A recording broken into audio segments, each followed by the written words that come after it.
Thank you for everyone who's attending today. I'm very excited to present the effects of untreated stormwater. Okay, so let's get into it. Stormwater and our oceans. Obviously, what is stormwater? It's rainwater that falls on hard and impervious surfaces and carries everything with it into the stormwater networks. And just chucking in there, in a lot of these new developments, where are the trees and the flowers for bees and biodiversity? We're losing a lot when we just go and mow down all the trees, and I won't get into that right now though. So how do pollutants get into our waterways? Through stormwater, the plastic and urban pollution freeway to our riparian environments and oceans. So this is a creek that runs through our property, and I'm going to be showing little bits and pieces of this creek because it's really played an important role in my life for the last 10 years. I've actually been keeper of the creek. So every time we get these rain events and all the plastic pollution comes through, I get in there and clean it all out, because if I didn't, it would go into another creek and then into Lane Cove River and then into the harbour. So I have been playing a little important role, just keeping our creek clean. And you can see here that there's plastic, but there's also some very old plastic in there and a really old milk bottle too. And I just want to, how did I even get to this point in looking at the effects and wanting to start to talk about it? And it's because I was out and about talking to community members, I was talking to councillors and politicians and people in councils. And when I started talking about the effects, I was really starting to get people noticing and listening, and most of them had no idea whatsoever. And I suddenly realized that without being armed to the facts, it's so much harder to harness the appropriate action in managing stormwater correctly. So if everyone realizes the effects that stormwater is having, we might actually get some more action happening, because there hasn't really been a lot of action happening in stormwater. So this is after one of the rain events in my creek. Well, it's not my creek, I'd love it to be my creek. And you can just see most of it is plastic, and there's rope, and there's car parts, there's a high-vis vest there, and that filled 3/4 of a sack. And then I thought, okay, I'm going to just measure how much pollution is around about at the top of the street, because where I am, we've got actually Ryde Road, and there's 3 lanes per side, and so we get a lot of stormwater coming through into the creek. And we've also got a bus stop, and where there's also a petrol station and quite a few businesses that deal in cars and tyres and things like that. And you can just see here, you've got your usual Kentucky Fried Chicken and McDonald's, but there's other pieces of rubbish that are just from people standing at the bus stop, just consuming and thrown away. So I got this off the street and on the creek bank. Okay, so what are the 2 main issues with stormwater? We all know increased water quantity, you've got the property damage, mental health anguish, increased insurance premiums. In fact, I know that especially down here in New South Wales, there's quite a few properties who can't even get flood insurance now.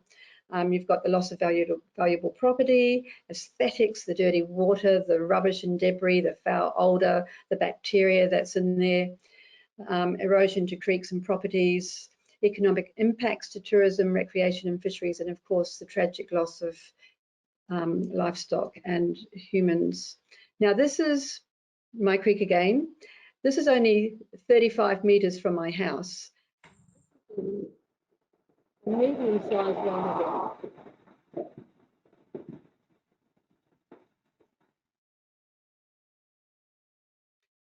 And so when we get a really significant rain event coming through, the waters will actually rise by about 3 to 4 metres, and it is amazing what goes through. I've had tyres come through. It's incredible what that water can move.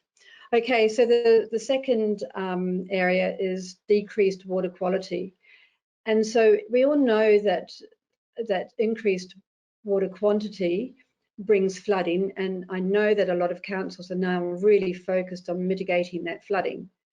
But the decreased water quality and what's happening to the life forms, the aquatic life forms, is a kind of like it's slow, insidious effects. We're not seeing it. And if we saw massive amounts of deaths, I'm sure that we would have been working towards that as well. But we're just not seeing it, although it is happening. And you'll see that as I go through this webinar. So there's also the threats to human health, eating contaminated seafood and swimming in polluted creeks and rivers, the economic impacts and the impaired recreational uses. Another interesting area is increased lawsuits. We've seen increased lawsuits in flooding and loss of life, but the United Nations has actually identified that there's an increase in climate crisis lawsuits. And this is where governments and corporations are having class actions against them for the fundamental human rights of clean water and safe food. And that's just going to keep on increasing because now they can see that the science or climate science supporting these lawsuits may actually save the world. So it's a very interesting way that the world is turning at the moment, and one that should not be taken lightly, I don't think. Okay, so what is happening with all this plastic pollution that's getting into our oceans?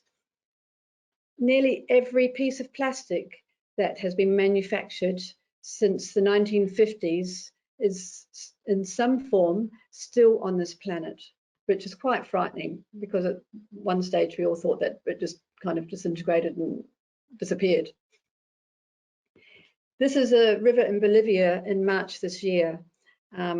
And I just wanted to add this in because rivers are one of the main sources of pollution going into the oceans.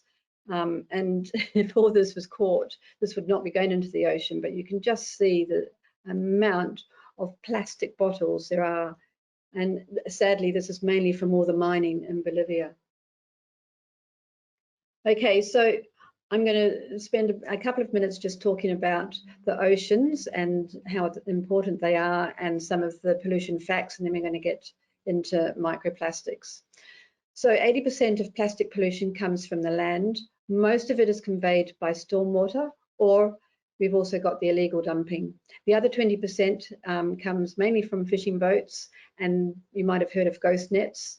That is what really entangles a lot of the mammals. Here in Australia, every 15 seconds, there's 3 metric tons of plastic pollution and rubbish entering our oceans from Australian shores. And the CSIRO have actually noted that most of this pollution is in high population areas, so on city and town fringes. In the oceans, there are over 50 trillion tons of microplastics lying on the bottom across the world in all 4 corners.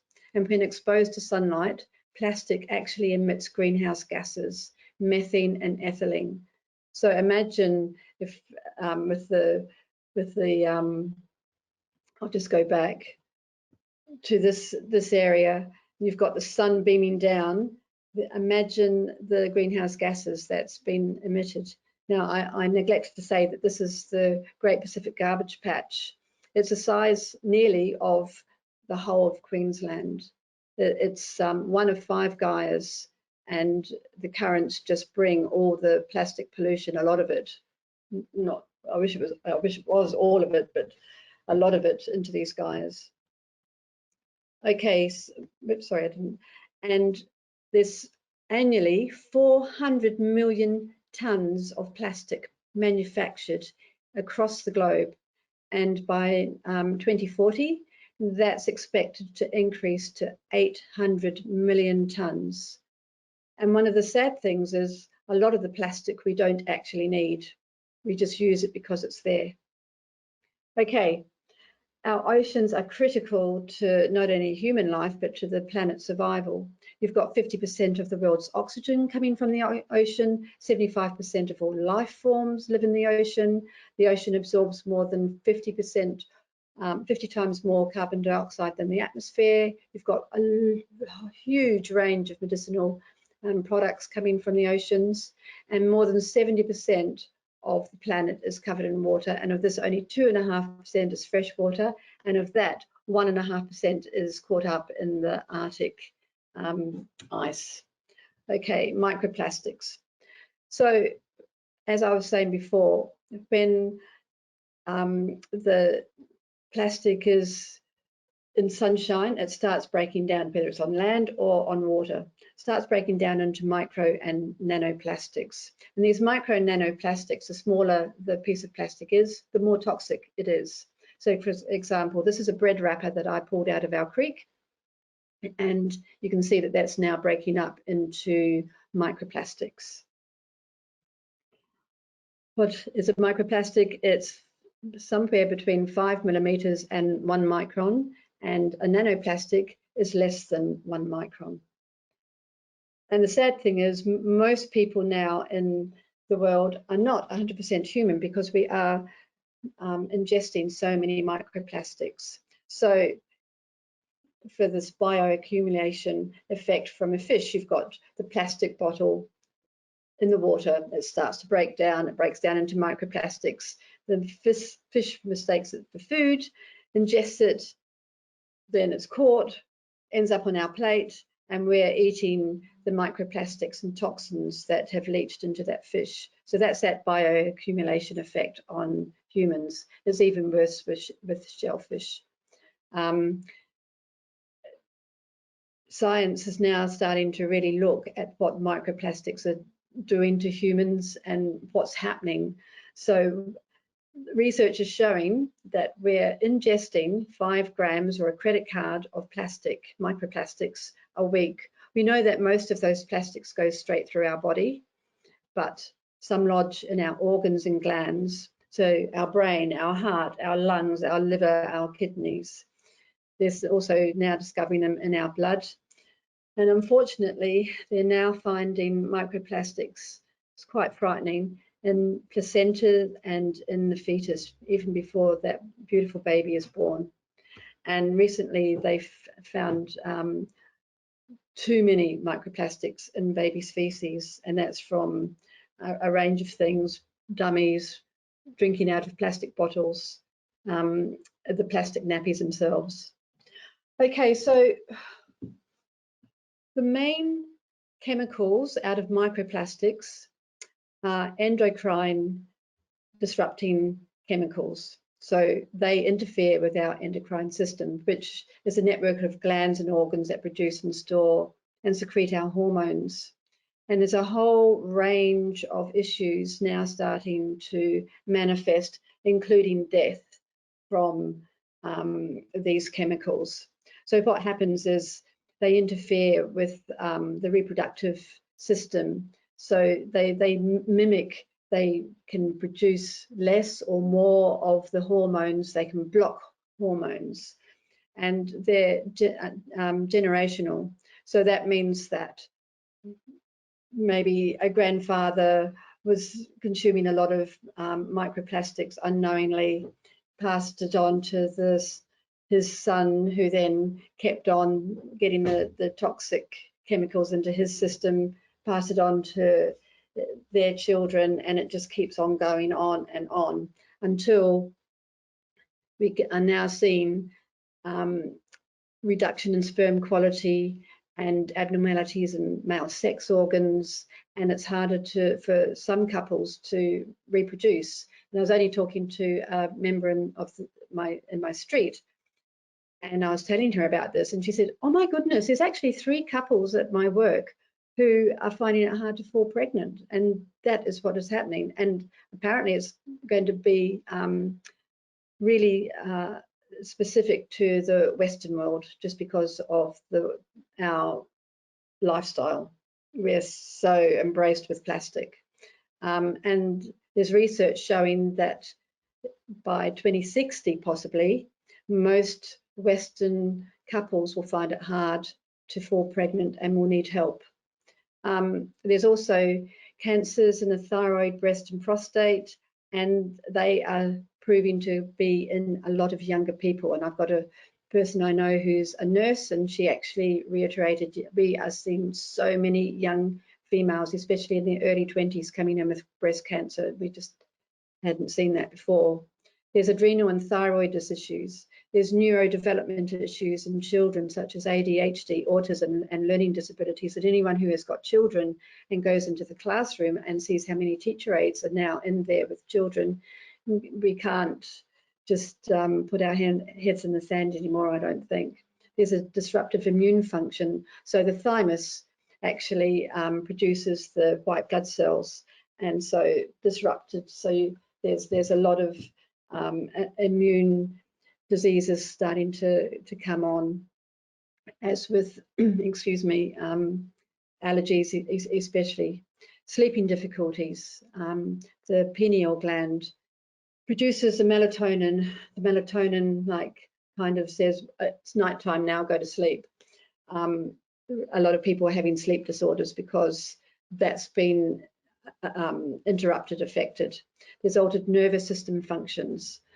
So that means that people are not able to tolerate as much stress. So more people are anxious and on medication for anxiety. And then you've got the diabetes, obesity, cardiovascular problems. And there is still a further list. I just thought that's just too much for one day. But you can see what is now happening to the humans, and the same thing is kind of starting to happen with, or has been happening to the aquatic animals as well.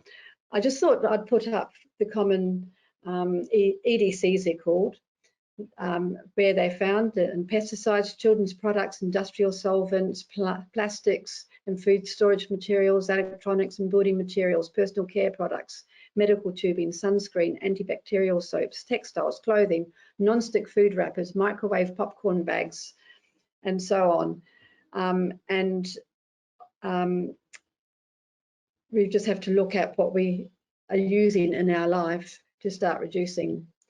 So the effects on aquatic life forms, as I said before, the effects are really slow, insidious. We know that there's reduced number of offspring. We know that there's reduced growth or growth inhibition. There's delayed development. There's deformity. There's death from cancer and stress. But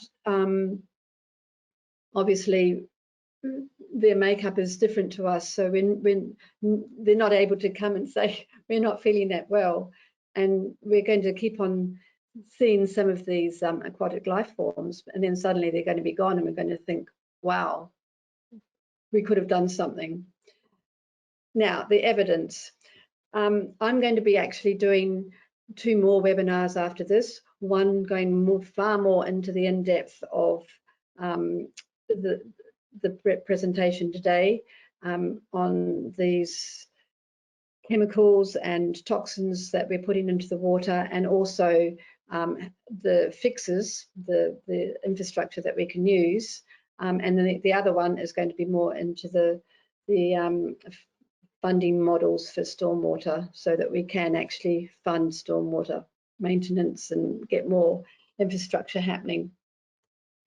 In the University of Queensland actually looked at some of the marine animals and measured the milligrams per gram, and you can just see there, like 2.9 milligrams in sardines, which really surprised them, and you've got 0.3 milligrams in crabs.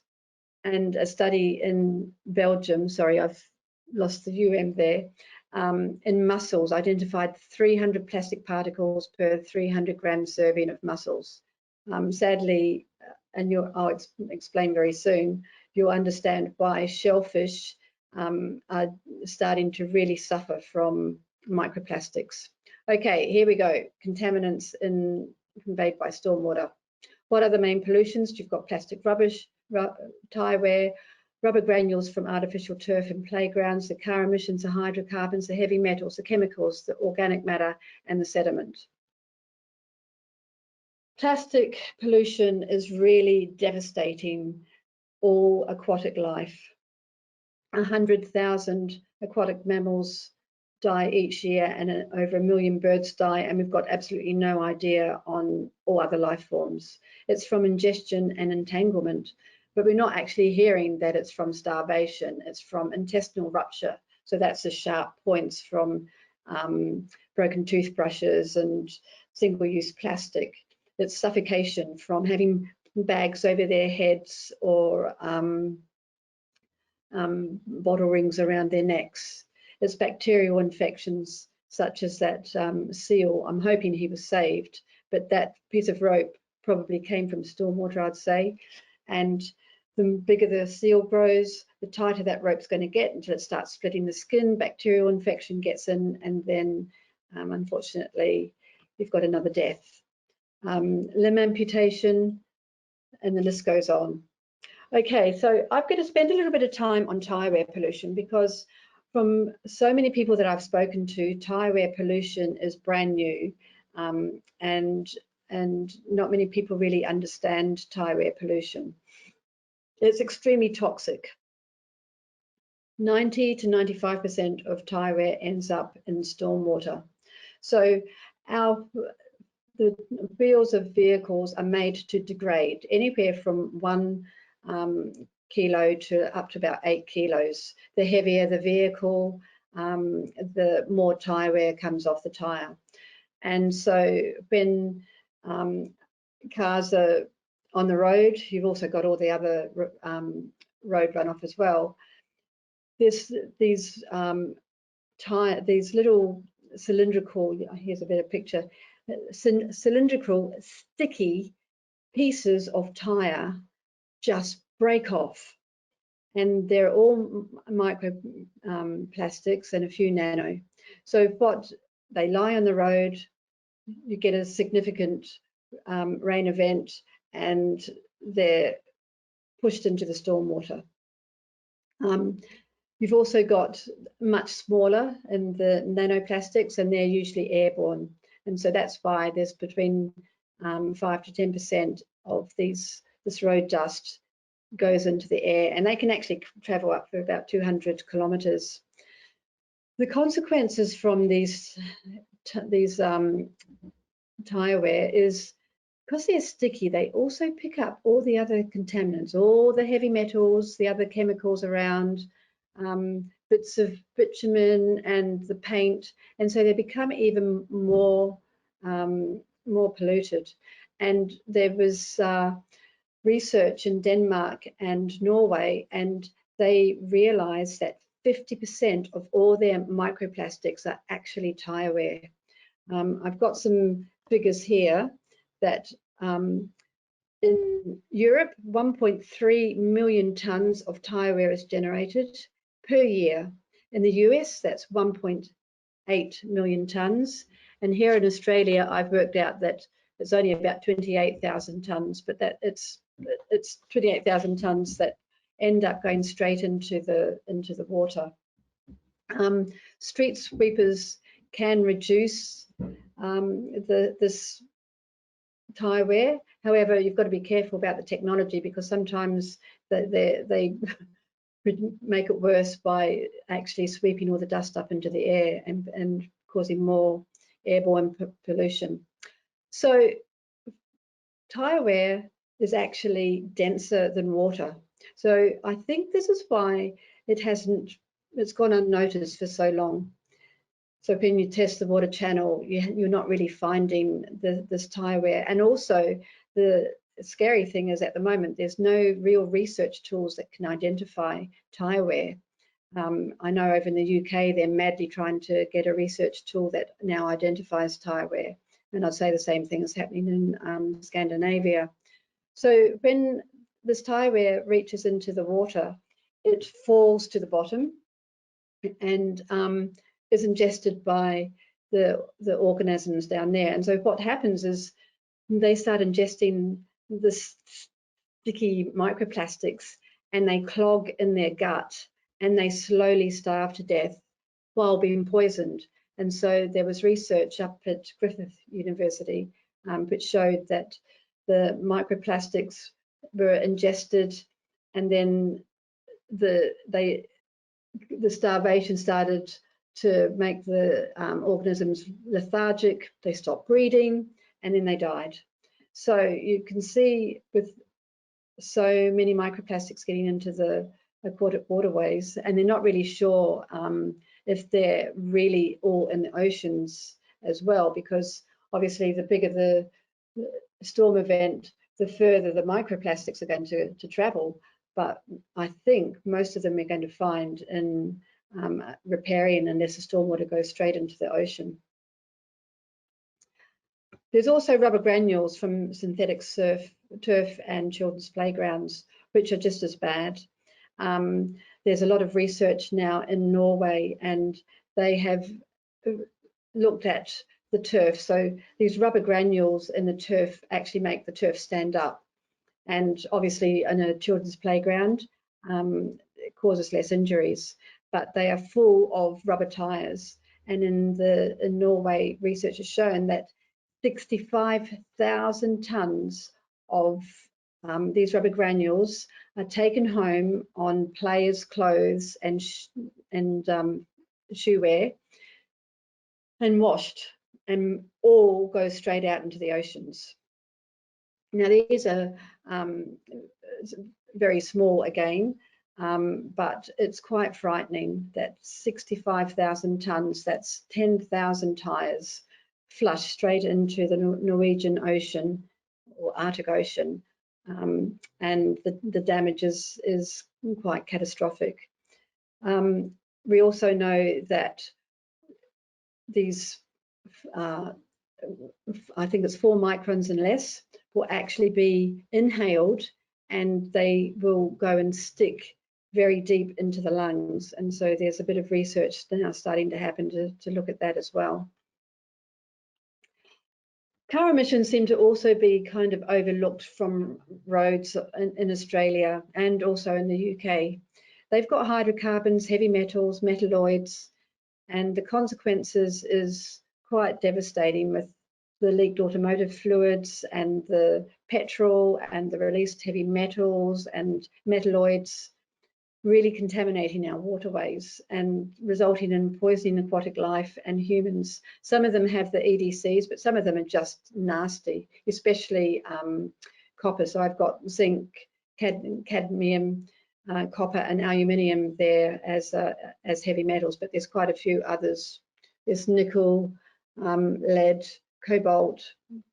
There's quite a few that come out. Then you've got the metalloids as well that contaminate, which are arsenic, chlorine, sulfur, and we're allowing them to actually just go straight into our rivers and harbours and bays, and mainly untreated.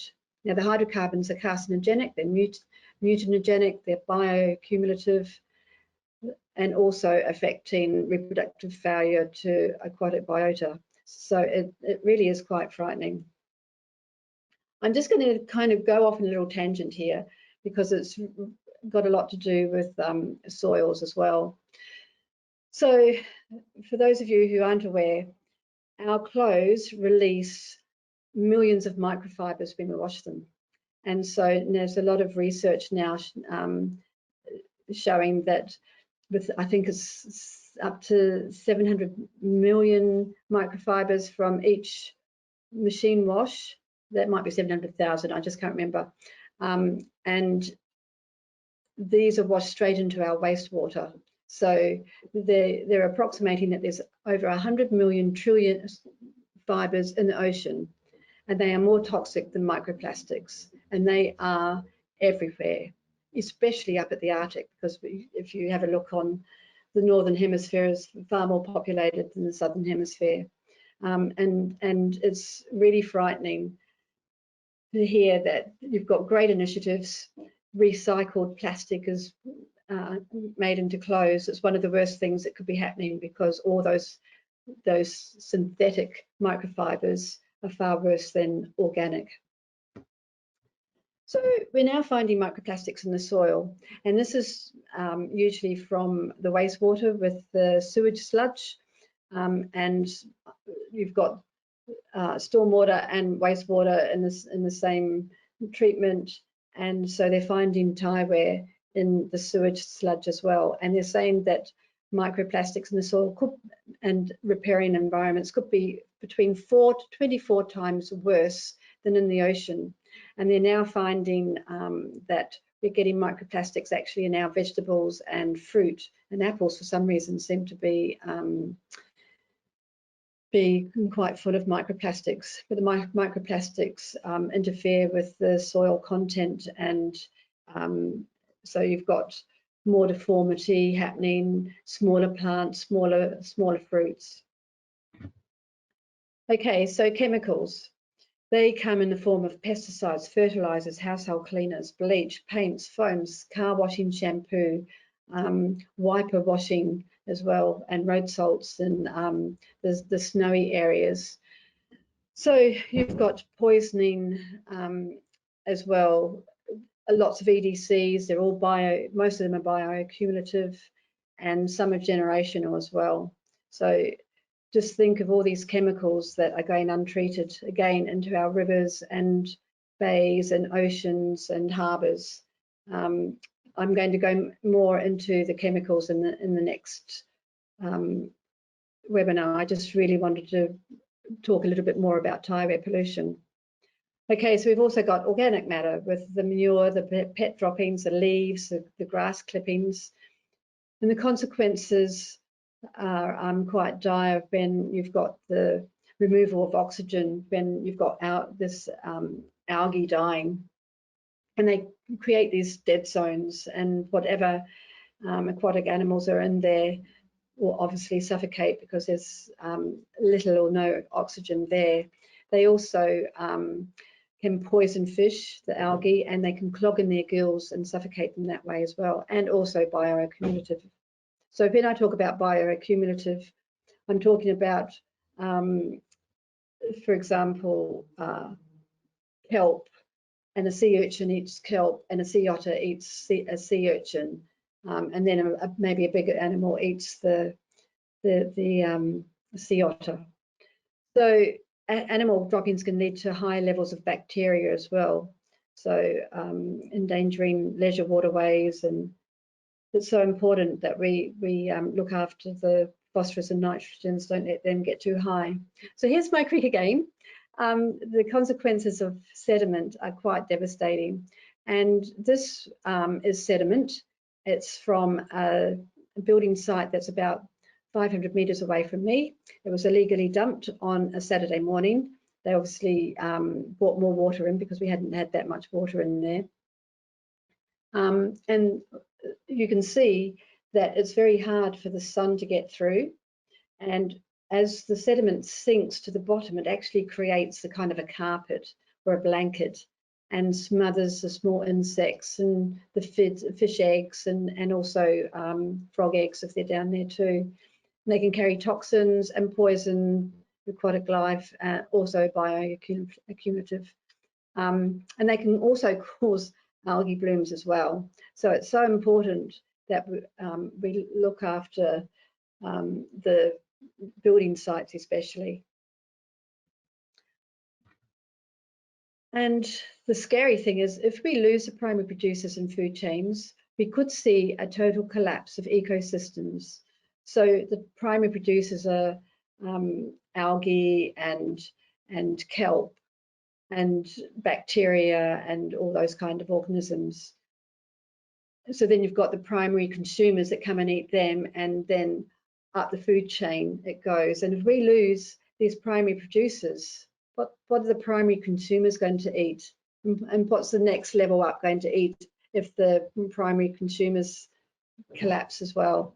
So you can see that there could be whole collapses in the water and also around creek banks, etc. And also on soil too, if we keep on using sewage sludge on our agriculture. Okay, so this brings me to a new stormwater charge Gee, I'm nearly on time, about 3 minutes out. Okay, so you can see that we need to manage stormwater, and the effects of managing that stormwater so that it's clean stormwater will allow us to use it in so many different areas when we are experiencing hotter weather and more droughts. So around the world, there is a new model, which is a user pay model. And for decades, stormwater has just been overlooked. It's like, get it out quickly into the nearest waterway. And there are a few councils around Australia now who are actually really starting to manage stormwater. But there's a huge there's a huge area where a lot of councils just cannot afford to pay for the maintenance, and so the maintenance actually becomes a hindrance, and stormwater is just seen as an absolute headache. So this stormwater utility charge is a fair, safe, accountable, user pays charge for private, commercial and industrial properties impact to stormwater runoff. So it's a charge commensurate to managing the property's stormwater. And Germany actually started it off back in 2000, and they brought it in as a fair charge. It had nothing to do with mitigating floodwaters or environmental issues. It was because it was fair, and they've actually got 2 stormwater models over there. Over in the US, there's over 3,000 municipalities, they call municipalities councils, who charge a range of different user pay models, and they're really starting to manage stormwater over there. Canada's starting to take that on as well, and I'm hoping that I'm going to be able to talk to New Zealand about this as well. It's the only way. I've done loads of maths on different ways that we might be able to get increases, and the only fair, safe and accountable way is a stormwater user pay utility charge. And the best thing about it is it's also great for creating jobs, massive amount of job creation, because if every council started its own stormwater department, which it would need to run stormwater admin properly, you'd have a whole range of new roles in admin, accounts, marketing, customer service, community engagement, rangers, management, researchers, and also tracking the impervious areas of all the different properties under that LGA. Another big area would be actually creating virtually a new industry in the maintenance of stormwater and the backlog, and using some for capital work. So you can see that there's a whole range of potential there, from job creation, clean water, saving all the aquatic wildlife, protecting our oceans, and providing clean water for us to use on things like agriculture and gardens and parks and flushing toilets, etc. There's so much potential. So it really takes a change in mindset on many levels. We need to start managing road runoff from tyre wear pollution, car emissions and rubber granules. We need the community to actually embrace and understand stormwater, so there's a huge education role there. The user pay stormwater charge will actually fund the maintenance, the backlog, and putting in some of the new stormwater infrastructure that is desperately needed. Correctly managed stormwater will stop plastic and urban pollution from entering our waterways, and we'll have clean treated stormwater as a valuable resource to use elsewhere.